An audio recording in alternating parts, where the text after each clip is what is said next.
అందరికీ నమస్కారం. నా పేరు Archana. Welcome to AR stories. ఈరోజు కథ రోమియో. అక్షయ్, భూమి ఎక్కడ? మామ్ తనకి ఒంట్లో కాస్త నలతగా ఉందంట. రెస్ట్ తీసుకుంటుంది. అయ్యో అవునా? మరి డాక్టర్ని పిలిపిద్దామా? It's okay ma'am. అంత సీరియస్ ఏం కాదు. Don't worry. తనకి బ్రేక్ఫాస్ట్ పెట్టివ్వు, తీసుకెళ్తాను అన్నాడు. సరే అంటూ ప్లేట్ తీసి ఫుడ్ పెట్టించింది. నువ్వు తిను నాన్న, తనకి తినిపించేసి వస్తాను మామ్ అంటూ వెళ్ళాడు. అదేంటక్క, కోడలు మరీ అంత సున్నితమా? నేను అక్కడికి చెబుతూనే ఉన్నాను, కాస్త వాడిని కంట్రోల్ చేసుకోవే అని. అది వింటేగా. అను, నువ్వు కాస్త ఆపుతావా? అక్కడ ఏం జరిగిందో మనకు తెలీదుగా. తెలియకుండా అన్నీ నువ్వే ఊహించుకోకు. తెలియకపోవడమేంటక్క, కోడలు మరీ సున్నితంగా ఉంది, తెలియట్లేదా? అందులో వీడికి దూకుడెక్కువ. ఇద్దరికి ఇద్దరు సరిపోయారు. సర్లే, వదిలేసేయ్ అంటూ కిచెన్లోకెళ్ళింది భూమి. అంటూ లోపలికి వెళ్ళాడు అక్షయ్. లేవడానికి చిన్నగా ప్రయత్నించింది. ఆమె వల్ల అవ్వక ఏడుపు మొహం వేసింది భూమి. ఎందుకంత సాహసం చేస్తావ్? నేను వస్తున్నానుగా అంటూ తనని లేపి కూర్చోబెట్టి తన చేతిలో ప్లేట్ పెట్టాడు. మీరు తిన్నారా? అత్తయ్య వాళ్ళు ఏమంటున్నారు? నాకు గిల్టీగా అనిపిస్తోంది. వాళ్ళేమైనా అనుకుంటారేమో. నన్ను కిందకి తీసుకెళ్ళండి. అలాంటిదేం లేదు. ఎక్కువ థింక్ చేయకుండా తినేసి రెస్ట్ తీసుకో. నేను ఆఫీస్కి వెళ్తాను. ఈరోజు మొత్తం రూమ్ నుండి బయటకు అడుగు పెడితే కాళ్ళు విరగ్గొడతాను అంటూ తెచ్చిన ఫుడ్ని భూమికి తినిపిస్తూ చెబుతుంటే భర్త ప్రేమకి నవ్వుతూ చూస్తూ ఉంది భూమి. రూమ్లో ఒక్కదానికి బోర్ రాదా? అయితే లేచి డోర్ క్లోజ్ చేసిరా అన్నాడు. అతని మాటకి వియర్డ్గా చూసింది. వెళ్ళు అంటుంటే మెల్లగా లేచి నిలబడింది గాని నొప్పికి ఆమె వల్ల అవక అలాగే కూలబడిపోయింది. కనీసం లేచి నిలబడ్డానికి కూడా రావట్లేదు. ఈవిడ గారు వెళ్ళి కింద మంతనాలు జరుపుతుందంట. మూసుకొని తినేసి ఇదిగో ఈ ట్యాబ్లెట్ వేసుకొని రెస్ట్ తీసుకో. రాత్రి చాలా పనులున్నాయి. అప్పటి వరకు నీ బాడీ పెయిన్స్ని తగ్గించుకో అని కొంటెగా చూస్తూ చెబుతుంటే గుడ్లు ఇంతవి చేసి చూస్తూ ఉంది భూమి. ఏంటలా చూస్తున్నావు? మీరేంటి నన్ను చూస్తే కూడా ఈ మాట అనాలనిపిస్తుందా? ఆఫ్టర్నూన్ తినేసాం కదా అని నైట్ తినకుండా ఉంటామా చెప్పు అంటూ కన్ను కొట్టాడు. అతని మాటకి అలాగే చూస్తూ ఉంది భూమి. ఇక పూర్తిగా తినిపించి పెదవులు వైప్ చేసి ఆమెను ఒడిలోకి చేర్చుకొని, ఇంత పెయిన్గా ఉందని నాకెందుకు చెప్పలేదు? ఎందుకు నీలో నువ్వే బాధపడ్డావు? అసలే చాలా సంవత్సరాల గ్యాప్ వచ్చింది మన ఇద్దరి మధ్యలో. మిమ్మల్ని ఇంకా ఇంకా బాధ పెట్టడం ఇష్టం లేక. హా, ఇష్టం లేక నువ్వు ఇలా బాధపడుతున్నావా? నిన్ను బాధ పెడుతూ నేను సుఖంగా ఉంటాను అనుకుంటున్నావా? అదే కదా మీరు కోరుకుంది అనగానే షార్పుగా చూశాడు. అది ఒకప్పుడు, ఇప్పుడు కాదు. అది భ్రమలో బ్రతకకు. నీకేదైనా అయితే తట్టుకోవడం నా వల్ల కావట్లేదు. అయినా ఇలా పెయిన్గా ఉంది అని చెప్పి నైట్ నా నుండి తప్పించుకుంటావేమో. అస్సలు అనుకోకు బేబీ. నీకు ఎలా ఉన్నా ఆ నొప్పిని నేను మాయం చేస్తానుగా అంటూ మెడపై ముద్దు పెట్టి పెదవులని అందుకున్నాడు. నవ్వుతూ మెడ చుట్టూ చేతులు వేసింది భూమి.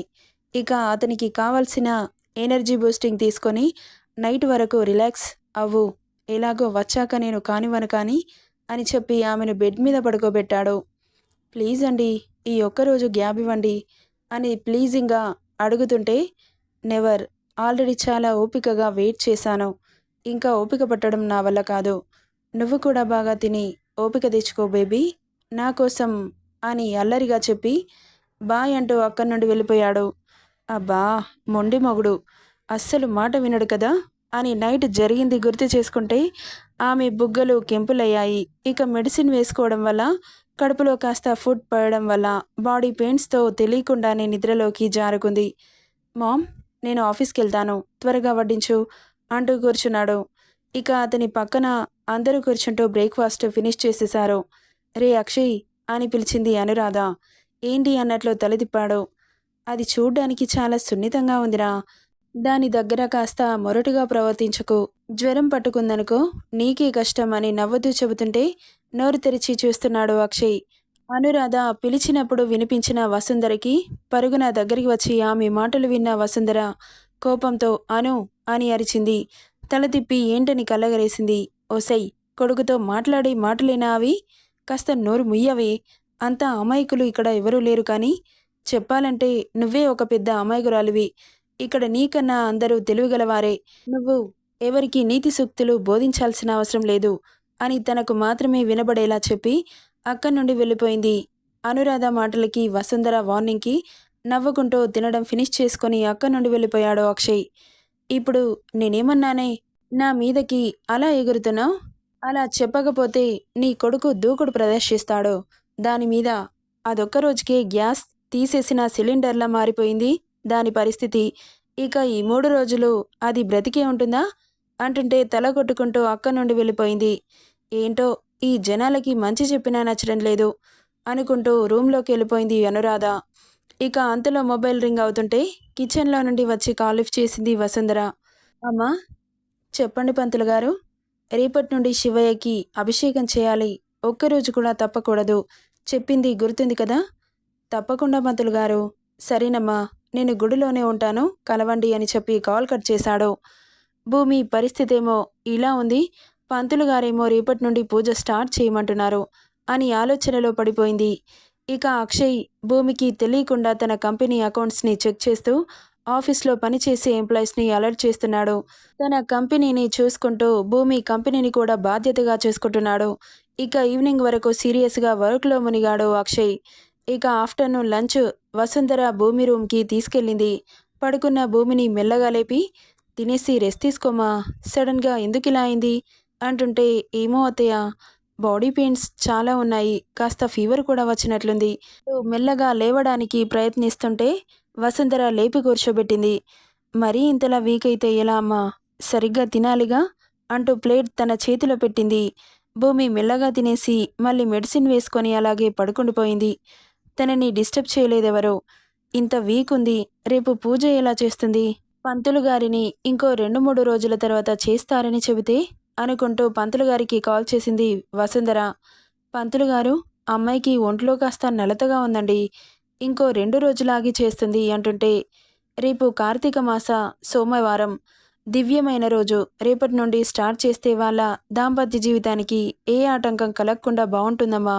ఎలాగైనా ఓపిక తెచ్చుకొని రేపటి నుండే స్టార్ట్ చేయాలి. చెప్పాను కదా, మధ్యలో ఒక్కరోజు కూడా పూజ చేయకుండా ఉండకూడదని అని హెచ్చరించి కాల్ కట్ చేశాడు. ఇకేం మాట్లాడాలో అర్థం కాక సోఫాలో అలాగే కూర్చుండిపోయింది. ఇక ఈవినింగ్ అనగా లోపలికొస్తున్న అక్షయ్ సోఫాలో నిద్రపోతున్న తల్లిని చూసి మామ్ అన్నాడు. ఆమె భుజం మీద చేయి వేసి, ఏంటి నాన్నా అనింది ఉలికిపాటుగా. ఏమైంది, రూమ్లో పడుకోక ఇక్కడ పడుకున్నావు? అయినా ఈ టైంలో ఇలా నిద్రపోయావేంటి? ఒంట్లో బాలేదా అని అడిగాడు. బానే ఉంది నాన్నా, ఇప్పుడే వస్తున్నావా? హా మామ్. ఏమైంది మామ్, అలా డల్గా ఉన్నావు అంటూ ఆమె పక్కన కూర్చుంటూ అడిగాడు. పంతులు గారు కాల్ చేశారు. పూజ రేపటి నుండి స్టార్ట్ చేయమన్నారు. భూమి చూస్తే ఒంట్లో బాలేదు. ఈ పూజ ఎలా జరుగుతుందా అని ఆలోచిస్తున్నాను. అదేంటి మామ్, మీరు పంతులు గారు చెప్పిన మాటలు నమ్ముతున్నారా? అదేంటి నాన్న అలా అంటావు? ఆయన జాతకాలు చూసి చెప్పారంటే నిజమే అయ్యుంటుంది కదా మామ్. అవన్నీ నమ్మకూడదు. మనం నమ్ముతున్నాం కాబట్టే ఏదో ఒక టెన్షన్ పెడతారు. మా ఇద్దరి మధ్య అండర్స్టాండింగ్ ఎలా ఉందో మాకు తెలుస్తుందిగా. ఇక విడిపోతాము అని అనుమానం ఎందుకొస్తుంది? అలాంటిదేముండదు. నువ్వు రిలాక్స్ అవ్వు. అది కాదు Akshay. Ma'am please leave it అని చెప్పి రూమ్కెళ్ళిపోయాడు. తలకి చేతులు పెట్టుకొని కూర్చుంది వసుంధర. అసలు వీడేంటి ఇలా మాట్లాడతాడు? పూజారి గారేమో రేపటి నుండే మొదలు పెట్టమన్నాడు. వీడేమో ఇలా మాట్లాడుతున్నాడు. ఆ పిల్లేమో అలా ఉంది. తండ్రి శివయ్య, వీళ్ళ కాపురాన్ని నువ్వే చక్కదిద్దాలి తండ్రి అని మనసులోని నమస్కారం చేసుకుంది. రూమ్కి వెళ్ళిన అక్షయ్ బెడ్ మీద కనిపించలేదు. భూమి ఎక్కడికి వెళ్ళింది అనుకుంటూ రూమ్ అంతా వెతికాడు. వాష్రూమ్లో ఉందా అంటూ చూశాడు, కానీ అక్కడా కనిపించలేదు. ఇదేంటి, హాల్లో కూడా లేదు, బెడ్రూమ్లో లేదు, ఎక్కడికి వెళ్ళింది అని చుట్టూ వెతికి బాల్కనీలోకి వచ్చాడు. అక్కడ వెతికి కిందకి చూసిన అతనికి మొక్కలకు నీళ్లు పడుతూ కనిపించింది. నొసలు చిట్లిస్తూ దీన్ని రూమ్ దాటి బయటకు రాకూడదు అని చెప్పాగా ఎందుకెళ్ళింది అని కోపం వస్తుంటే కిందకొచ్చాడు ఆవేశంగా. బిఫోర్ 1 అవర్ రూమ్లో బోర్ కొడుతుందని కాస్త మెడిసిన్ వేసుకోవడం వల్ల బెటర్గా అనిపించి కిందకొచ్చింది భూమి. వసుంధర సోఫాలో పడుకొని కనిపించడం చూసి తనని డిస్టర్బ్ చేయాలనిపించక గార్డెన్లోకి వెళ్ళి మొక్కలకి నీళ్లు పడుతోంది. ఇక రకరకాల పూల మొక్కలను చూస్తూ మనసు ప్రశాంతంగా అనిపిస్తుంటే అప్పుడే ఆమె భుజం మీద పడ్డ చేతికి ఉలికిపడి వెనక్కి తిరిగి చూసింది. కోపంగా కనిపించాడు అక్షయ్. నిన్ను రూమ్ దాటి బయటకు రాకూడదు అని చెప్పాగా ఎందుకొచ్చావు అంటూ అరిచాడు. రూమ్లో బోర్ కొడుతుందండి, ఏం చేయను, గార్డెన్లో ఉంటే రిలాక్స్ అవుతుందని మొక్కలకి నీళ్లు పడుతున్నాను. అయినా కానీ ఈ టైంకి నేను వస్తానని నీకు తెలుసు కదా, నా కంటికి కనిపించకుండా ఇక్కడ తిరుగుతున్నావా అంటూ అరుస్తూ ఆమె చేయి పట్టి లోపలికి లాక్కుపోయాడు.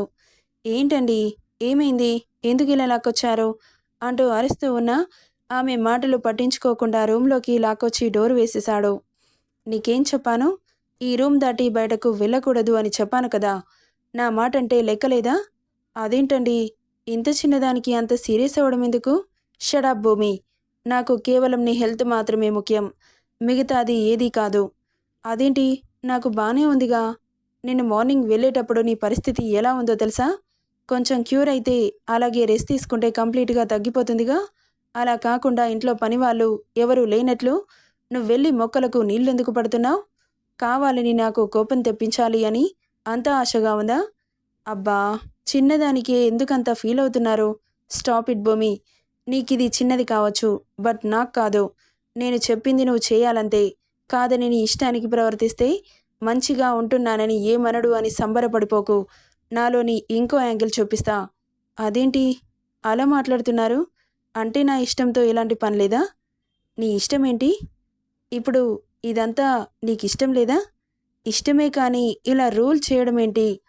అదేంటి, నీ హెల్త్ గురించి ఆలోచించడం కూడా రూల్ చేయడమేనా?